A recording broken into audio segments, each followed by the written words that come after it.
Welcome to Rhyme City, a celebration of the harmony between humans and Pokemon. Tim, your dad was a legend in this precinct. If you were anything like your dad... I'm not.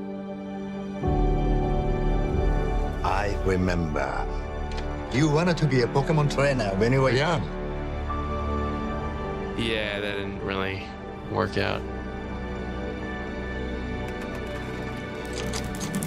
Someone there? Whoever you are, I know how to use this. Jeez. Here we go. I know you can't understand me, but put down the stapler or I will electrocute you. Did you just talk? Whoa. Did you just understand me? Oh my God, you can understand me. Stop. I've been so lonely. They try to talk to me all the time. All they hear is Pika Pika. You can hear him, right?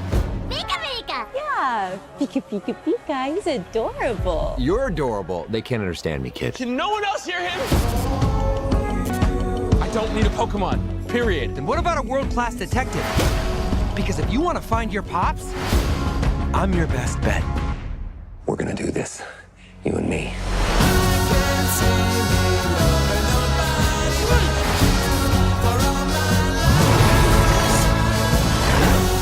There's magic that brought us together, and that magic is called hope.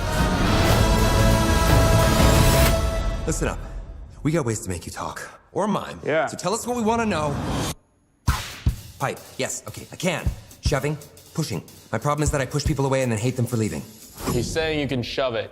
What? I can shove it? Okay, that's it. No, we're switching roles. I'm bad cop. You're good cop. No, we're not cops. In my head, I saw that differently.